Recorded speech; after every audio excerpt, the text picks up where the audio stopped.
Greetings friends and welcome to another World of Warcraft Shadowlands video. I'm your host Zera, and today we're going to be discussing the Covenant abilities and what other options you might have and what thought process you might want to take on as a hunter when choosing your Covenants. Without any further ado, let's get into it.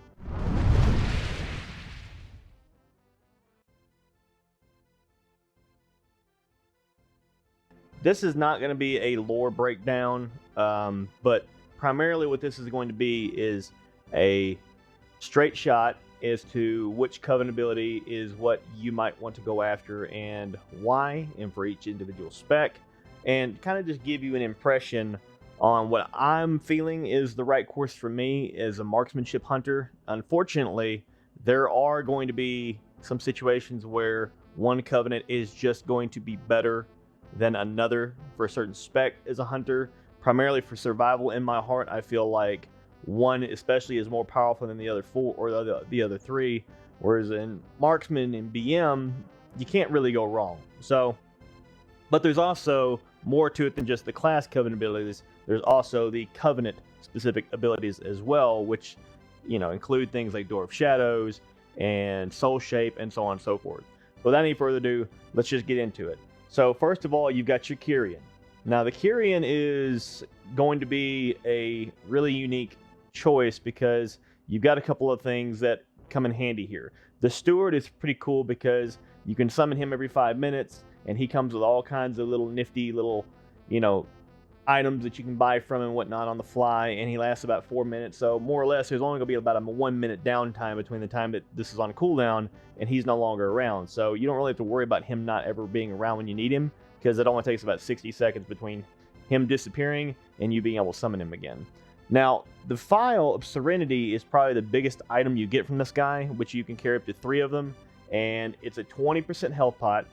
It's going to cleanse you of curses, diseases, poisons, and bleeds, which is really, really awesome, especially as a hunter specifically, because there is a honor talent for Fiend Death that basically removes all magical effects anyway. So if you just utilize the Phial whenever Fiend Death is off cooldown, then poof, in PvP especially, or if you're in war mode, you can basically cleanse yourself of every single element every 2 minutes, which is really, really cool. Now the other beautiful thing about this is that the Phial is not actually on cooldown with Hellstones or even major health potions, which is really huge. So it basically gives you another way of survival and healing yourself on top of your exhilaration.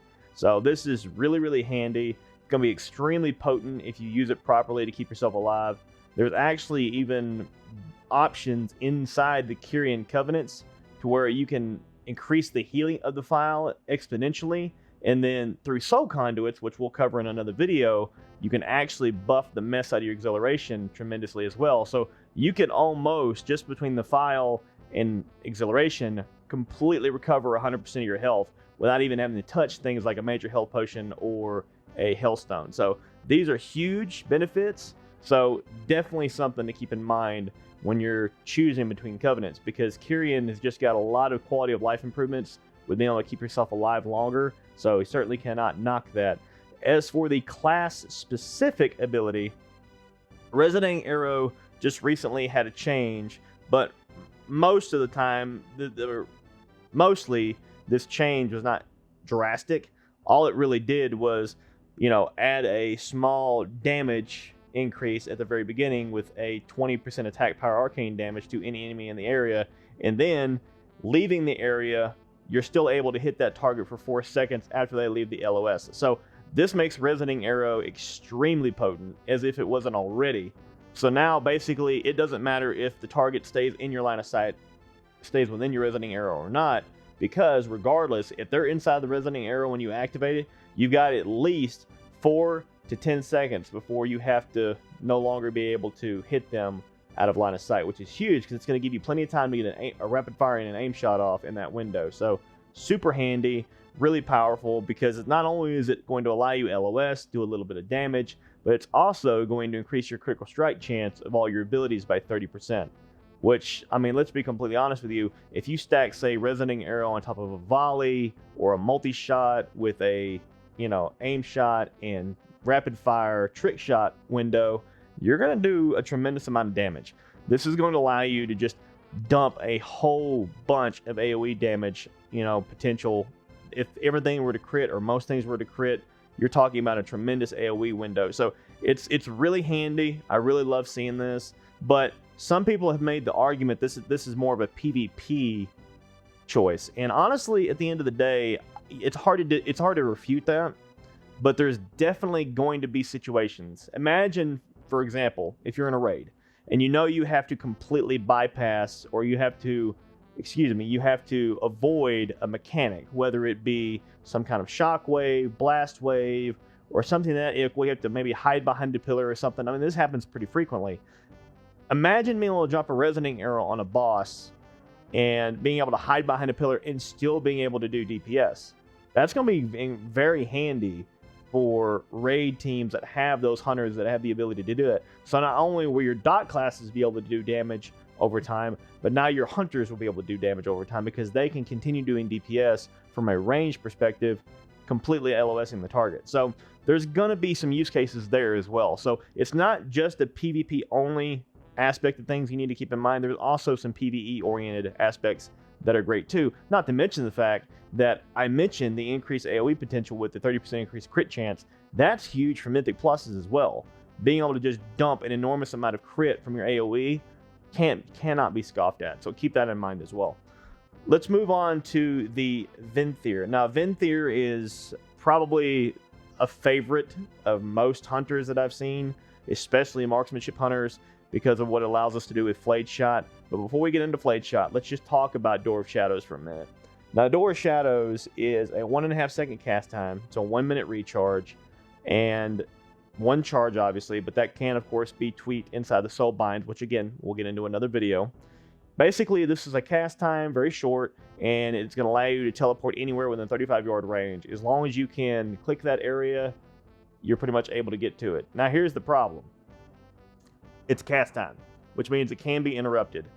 And it is a shadow-based spell, and it also telegraphs where you're teleporting. Now, in a PvE situation, this is probably not going to be an issue for you. However, in PvP, if you're facing a really good comp or a really good group of players, if they know exactly where you're teleporting, they know that you're a Vinthere, they know what to look for, they can more or less prepare in that 1.5 second window. Okay, he's getting ready to teleport, so on and so forth. I have no doubt that the add-ons for Gladiator and others are probably going to have, built-in cooldowns for things like Door of Shadows and other things. So it's something to keep in mind. It's a very, very, very powerful, potent ability, but I do believe it does have some shortcomings in the fact that it telegraphs where you're going, and that's not really the best case scenario for a PvP situation. Now, you can fake it. I mean, if you start channeling it and all of a sudden, everybody turns their attention to this one corner and then you stop channeling and you move on to another spot, then you can fake people out that way. And there are also possibilities where, you could preemptively teleport with some sort of immunity. For example, hunters can have aspect of the turtle, paladins can have bubble, so on and so forth. So there are ways to get around that issue, but it's just something to keep in mind. Now, moving forward to Flagshot. All right, so Flagshot is going to be a 30-second cooldown. It lasts 20 seconds, and it gives you a 15% chance per tick to gain Flayer's Mark, which is going to allow you to kill shot inside that window, regardless of the target's health pool. Now, the great thing to keep in mind here is that this is a bleed. This is a 250% attack power as shadow damage, but from a bleed, which is really potent, very powerful. And the best thing about this is that this is more or less just Black Arrow. If any of you guys remember Black Arrow from back in MOP and WoW as Survival Hunters, this is basically what this is. It's Black Arrow, and you're basically getting, instead of getting a lock and load with explosive shot, you're getting a lock and load with your kill shot. So definitely something to keep in mind, that it is a bleed. Bleeds can be purged through things like Stone Form, Fire Blood, and even the Kyrian can also purge this as well. So there's going to be situations where this is great, especially in a PvE situation. And in PvP, it's got a really nice flow to it. But I'll be completely honest with you, if I was rolling a Dwarf, or I was rolling a Dark Iron, or I was rolling, Kyrian for any race or class combination, and I saw Flagshot, and I'm really trying to stay alive and avoid that hunter's DPS, I'm probably going to pop a Vial or a Stone Form or Fire Blood just so I don't have to worry about dealing with him getting a free kill shot. So that's something to keep in mind. It's also worth noting that, it's a 30-second cooldown and it only lasts 20 seconds. So there's going to be a 10-second time period where this isn't going to be up regardless of what you're doing. So this doesn't reset when a target dies. It doesn't have any sort of built-in cooldown reduction. So there is that to keep in mind, that every 1/3 of the time you're not going to have this up at all. So if you're one of those people that likes to be able to have something up 100% uptime, or you'd rather have a relatively lengthier cooldown but something that has really bursty potential, then maybe this isn't for you. For me personally, it really depends on the route you take as a hunter, specifically as marksmanship, because if you take Flagshot, then it would be very, very, very, very tempting to take Deadeye. So Deadeye is going to give you an extra kill shot charge, which means that when Flagshot procs your Flayed Mark, which frees up your kill shot window, you're going to have the ability to get 2 kill shots off potentially, because Flagshot can proc 2 or 3 times inside of the same 20-second window, but kill shot only has a 10-second cooldown. So you may end up in a situation where Flayed Mark is going to proc and you don't have a kill shot available because it's already on cooldown. Because what this does not do, unlike Lock and Load in the past with Black Arrow and your explosive shot, it doesn't reset the cooldown on kill shot. So regardless of how many times this procs, if kill shot is on cooldown, then you can't use it until kill shot comes back off cooldown. So that makes the combination of Flagshot and Deadeye more or less, in my opinion, a necessary combination. I don't want to say mandatory, because it's not mandatory. You can clearly do it without Deadeye, or you can also do Deadeye without taking Vinthere, but they just play into each other very, very well. It's a very nice combination. So just something to keep in mind. It's a nugget to keep in your back pocket. But again, back to Door Shadows for a second. Really great, really handy. I have no doubt that there's probably going to be Mythic Plus teams that are going to form based solely around the fact that all 5 members are Venthyr members. So keep that in mind, so you can skip trash or whatever, or you can skip content altogether. It's not a terrible option. It's certainly amazing, but I just wanted to mention that one little issue where it is a cast time, it can be interrupted, and it can also kind of be preemptively countered in PvP because you're going to telegraph where you're going. Granted, it's only 1.5 second window, and a lot can happen in 1.5 seconds to cause people to get distracted, not notice it, not see it in time, but it's just something to keep in mind. Now, moving on to the Night Fae, you've got your Soul Shape and Wild Spirits. Now, Wild Spirits got adjusted just recently, but we'll get into that in a minute. Soul Shape, you're going to transform into a Vulpin. It's a 90-second cooldown. Basically, think of this as like a Ghost Wolf, which is going to allow you to be able to transform into a Vulpin. You can teleport 15 yards forward as a blink. It's also going to increase your movement speed by 50%. And you can reactivate Soul Shape every few seconds to reactivate the teleport or the blink, as it were.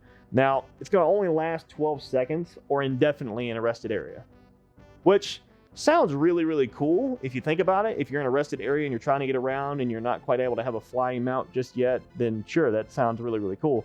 But by the time you're max level, when they allow us to have flying mounts in the current expansion or in Shadowlands, then this is kind of be, pointless, the rested portion of that, because you're probably just going to mount up on a flying mount and get gone. Like, it's not really that useful in a rested area. But in a PvE or PvP situation, adding more mobility to our toolkit is really handy.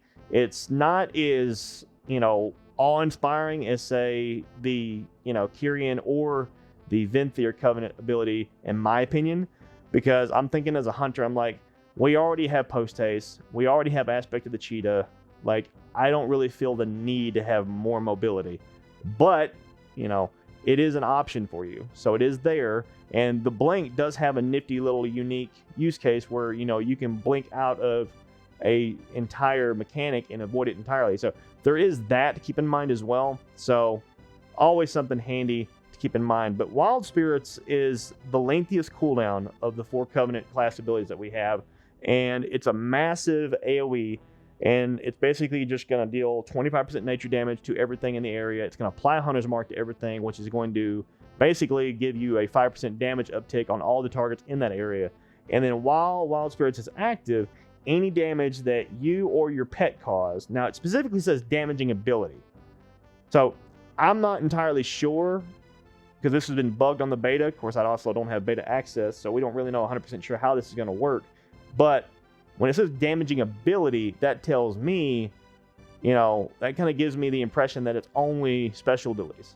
You know, like your multi-shot, aim shot, so on and so forth. Or in case of your pet, a claw or a smack or whatever. And it's not also going to include your basic auto attacks or your pet's basic attacks, which either way, I don't think it's that big of a deal. But if it were to include auto shots and it were to include basic attacks from your pet, that's pretty cool. That happens a lot. That's a lot of damage. And every time this damage occurs, it basically is going to strike 5 other enemies in the area with 45% attack power is nature damage. So it's basically just a massive AoE damaging ability. So think of this as, instead of buffing your damage that you're doing, like say resonating arrows by increasing your crit chance and allowing you to LOS, Wild Spirits is basically just a massive blanket in area where it's not only, you know, increasing your damage, but it's also applying extra damage on its end as well. So it's kind of double dipping there. So that's something to keep in mind. It is a 2-minute cooldown. I'm not really wild, you know, pun intended, about this Covenant ability. I don't really see why you would ever choose this over Resonating Arrow. I'm a little frustrated with Blizzard that this is the best they could come up with for hunters, because this is the one where I'm just kind of like, really, this is the best you can come up with for hunters. But the soulbinds of the Night Fae are really interesting, and there's a lot of really unique use cases in it. So we'll get into the soulbinds in another video. But for right now, just take my word for it. Night Fae, while most hunters probably scoff at it a little bit, there's actually a really cool use case there. So we'll get into that in another video. Lastly, the Necrolords. So you've got the Fleshcraft and Death Chakram. So Fleshcraft is a 2-minute cooldown. It's going to form a shield of flesh and bone around you over a 4-second channel. And it's basically going to be anywhere between 20 to 50% of your total maximum health. Now, this is actually pretty handy, because through the soulbinds, you could actually get this to be able to be channeled while moving, which is enormous for us, because imagine disengaging out of a encounter and then channeling this over 4 seconds, which coincidentally is going to be the entire duration of post-haste speed increase. So there's going to be use cases here where you can use this while on the fly. I mean, you could disengage, and while you're in mid-air, before your feet ever even touch the ground, you can start channeling this. But again, you have to take a certain soulbind to be able to do this. In my opinion, this is the Covenant where survival will probably shine, because there's a couple reasons for this, but primarily Fleshcraft and the class ability that it offers you, which is the Chakram. Fleshcraft is going to allow you to put a massive shield over yourself. You disengage out of combat, apply the shield, jump back in combat, and you're in melee. You may be taking cleave, you may be taking some sort of AoE damage, whatever it might be. And this is just going to add an extra layer of survivability for a survival hunter. So this is huge, in my opinion.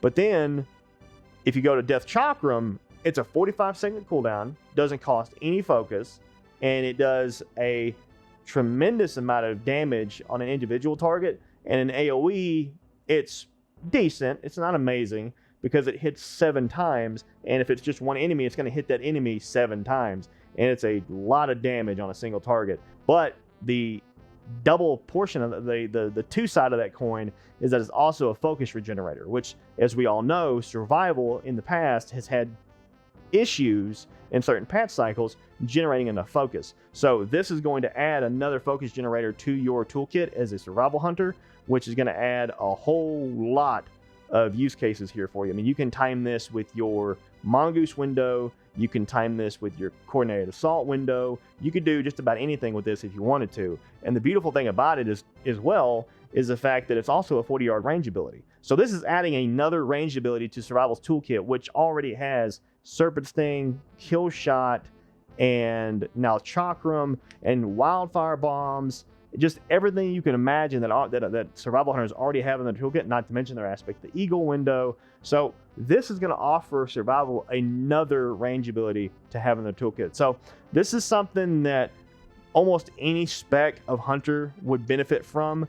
but I think survival especially would benefit incredibly from this covenant. So that is the 4 covenant abilities or 4 covenants and their respective abilities in a nutshell.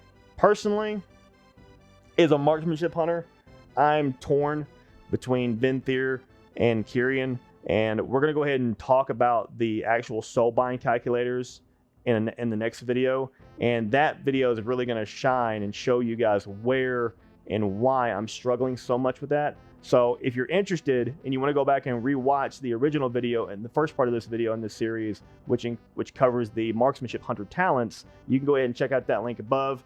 Without any further ado, guys, I love you guys as always. Be sure to check all the links down below for my Twitch stream, twitch.tv/saltyzera, and also join the True Shot Brigade Discord, where we talk a lot about Classic, but we're starting to venture a little bit into the Shadowlands pre-patch. So whenever that launches, boys, it is full bore ahead. We're going to knock it out. We're going to get it in, and we're going to enjoy some beautiful hunter leveling on multiple races. So get ready for that. I love you guys as always, and I'll see you in the next video. Zera out.